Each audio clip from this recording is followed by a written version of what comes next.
Heroes of Cabernet. I get to bring some fantastic winemaker personalities to the screen, and I'm super excited to introduce you all to Giancarlo Altamura. Good morning, Giancarlo, or good evening, because we're going to be doing this on Wednesday night at 7 o'clock. But we always record these a couple of days in advance, and it's great to meet you today, Giancarlo. Great to meet you. Thank you for having me on. I really appreciate it. I'm going to go into our slideshow. Now, you are the son of Frank and Karen Altamura, legends in the Napa Valley. You guys have so much going on. We're going to get to that in a minute. We are in the Napa Valley. I've come to learn that you've got a 400-acre estate right about here. Probably doesn't look that big from the sky, but it's it sounds pretty giant. Yeah, so we've actually had the property in our family on my mom's side since 1855. And Wow.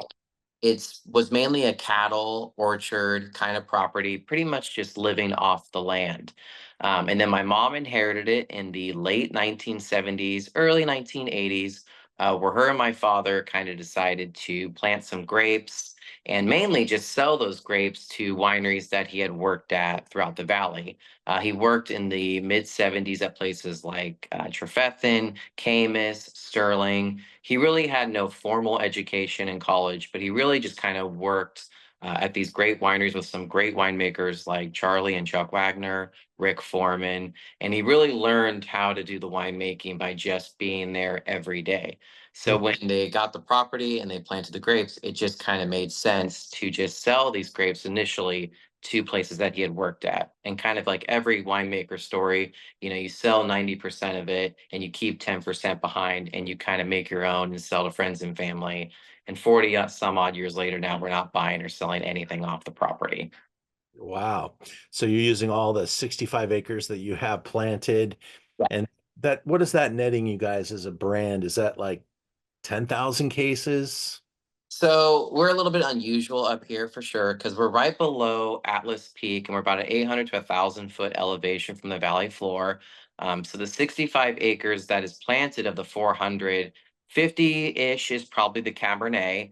And we do something a little bit different in the sense that about 80 to 85% of everything planted, we are dry farmed. So we don't do any irrigation whatsoever. We've got heavy clay soils. So a lot of the rainfall, a lot of that moisture is just kept for a long period of time. In turn, though, that means usually our quantity is a lot less, but our quality is very high. So we're usually right around 4 to 5,000 cases total for everything, and Hmm, 3 to 3,500 cases of Cabernet alone. very good. You guys make some delicious Sauvignon Blanc. You make some amazing Sangiovese. But today we're talking about the Cabernet. And you guys, you just kind of laid it all out there why you are so good at this. Your father worked with so many top producers, some of the favorite, inspirational winemakers of the time, Rick Foreman, Charlie Wagner, and had that the interconnectivity. Every time I taste your wine amongst its peers, it kind of pops up as like, wow, that Altamura is awesome. And I don't think you guys get enough credit. We're a very small family winery. It's just my dad and I make all the wines. I do all the vineyard management. My brother does all the tech stuff, and my mom does a lot of the bookkeeping. So we're a very small, tight family group. And we really kind of learned just how to do winemaking by making sure everything comes into the winery from the vineyards very clean, very, ripe at the exact same time, and nothing is too far one way or the other. So it's very easy to make great wine out of good grapes, but it's very hard to make great wine out of bad grapes. So we really try to make sure the winemaking is done in about 90% of the winemaking is done outside in the vineyard by making sure the plants are healthy, they're green, and they're very, very, full of energy and everything as well. How old is the vineyard now? So I remember planting them as a kid, and we've kind of done some replanting over the years, but they range anywhere from probably 28 to 22 years old, give or take, and they are producing great wines right now. I'm going to be replanting some probably in the next couple years here because of my labor versus what I'm getting out of them is kind of not being as equal. But we really want to make sure that the root systems in all these vines is extremely healthy so that the canopy and the growth of them is even, consistent, and produces some great grapes for the future. Well, we're going to taste the 2019 with the group now. Is there anything that you like to point out as, some of your hallmark characteristics? So I would say for all of our Cabernets, they go into 70% new French oak and 30% 1-year-old French oak for about 3 years.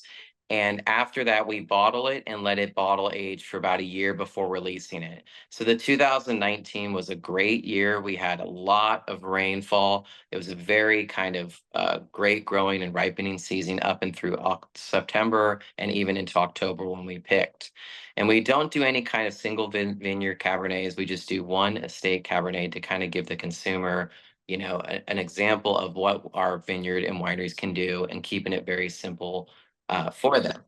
So the 2019 Cabernet, we think, has a very luscious, good front, a very solid mid, and then a nice tannic finish without being too tannic where it kind of sucks the moisture out of your face. So we really try to encourage and, have the wine with food, have it with friends and family, because it's meant to be enjoyed. And hopefully, a bottle or two is open during your event at home or whatever it is. Thank you. And 96 points, the Wine Independent, a wonderful review.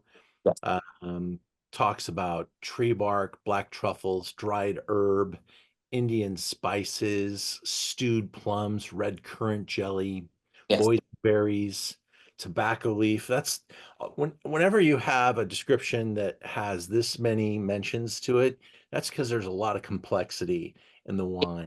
And really, that's because you guys have figured out how to tap your vineyard and make it really a great expression.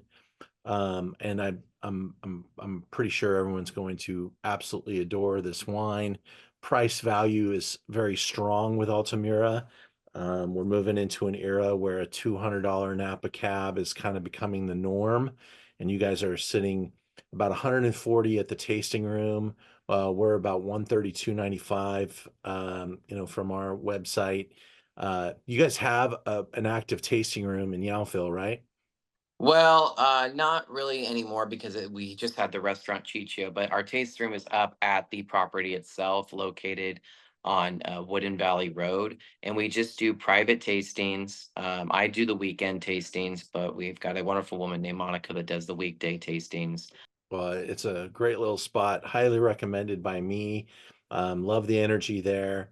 And you'll be seeing us at Chichio soon. I thank you for your time today. Appreciate it very much.